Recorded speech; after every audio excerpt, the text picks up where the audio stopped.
Artificial intelligence is technology that enables computers and machines to simulate human intelligence and problem-solving capabilities. King Solomon once stated that there is nothing new under the sun. What has been done will be done again. What has existed will exist again. There are many ancient comparative myths found throughout our world concerning the belief that the gods created different forms of artificial intelligence. According to ancient Greek mythology, Hephaestus was known as the god of technology, stonemasonry, crafts, blacksmithing, and all other forms of metalworking. Hephaestus created many self-operating machines designed to automatically follow a sequence of operations or respond to predetermined instructions. These machines were known as the automatons. One of these automatons was known as Talos, the bronze giant. Talos was commissioned by Zeus, the king of the Greek gods, to protect the island of Crete from invaders. Talos would march around the island 3 times every day and hurled massive boulders at approaching enemy ships. At his core, the bronze giant had a tube running from his head to one of his feet that carried a mysterious life source of the gods, which the ancient Greeks called ichor.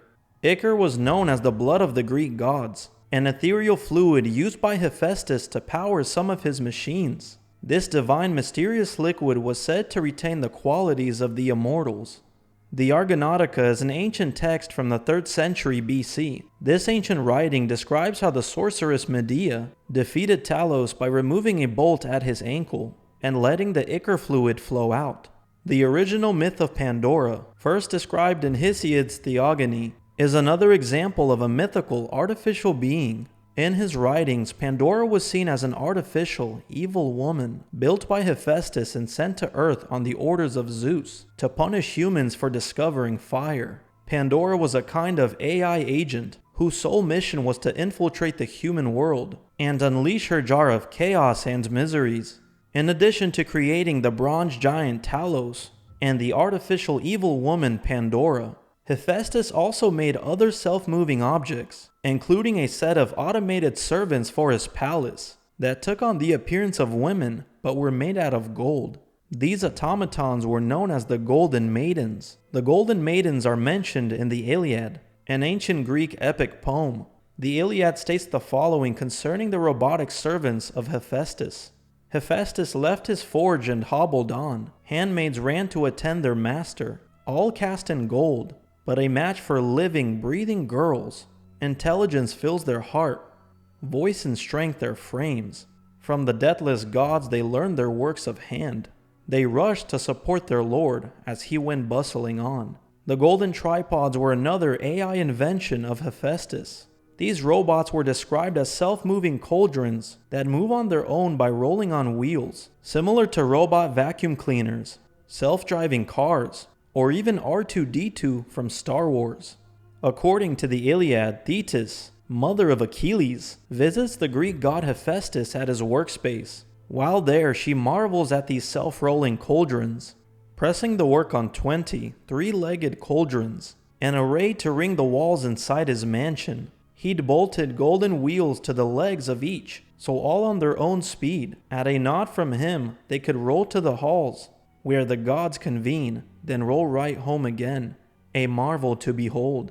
In the ancient Greek writings known as the Odyssey, King Eklinos is protected by robot dogs, created by Hephaestus. As depicted in the Odyssey, the robot dogs were made out of gold and silver, fashioned by Hephaestus in his craftsmanship and cunning. If people in ancient Greece could see the robot dogs currently being made by Boston Dynamics, they would boldly assume that these robots are the creation of Hephaestus. In ancient Egyptian legends, statues of deities, mostly made out of stone, metal, or wood, were animated and played a key role in religious ceremonies. In the New Kingdom of Egypt, from the 16th century to the 11th century BC, the ancient Egyptians often consulted these figures for advice. The statues would respond with a movement of the head. The ancient Hindu epics are full of references to artificial intelligence, robots, flying machines, and many other sci-fi sounding technologies. The most detailed account of this is found in the Lokopanati, a complicated compilation of tales from Burma. The story is set in the time of the kings Ajatasattu and Asoka. Ajatasattu, who reigned from 492 to 460 BC, was recognized for commissioning new military inventions, such as powerful catapults and a mechanized war chariot with whirling blades. When Buddha died, Ajatasattu was entrusted with defending his precious remains. The king hid them in an underground chamber near his capital, known in ancient times as Pataliputra, now known as Patna. Traditionally, statues of giant warriors stood on guard near treasures, but in the legend, Ajatasattu's guards were extraordinary. They were robots. In ancient India, automatons or mechanical beings that could move on their own were called Bhuta Vahana Yanta, or spirit movement machines in ancient Sanskrit. According to this account, it was foretold that Ajatasattu's robots would remain on duty until a future king would distribute Buddha's relics throughout the realm. According to ancient Jewish folklore, a golem is an animated anthropomorphic being, which is created entirely from inanimate matter.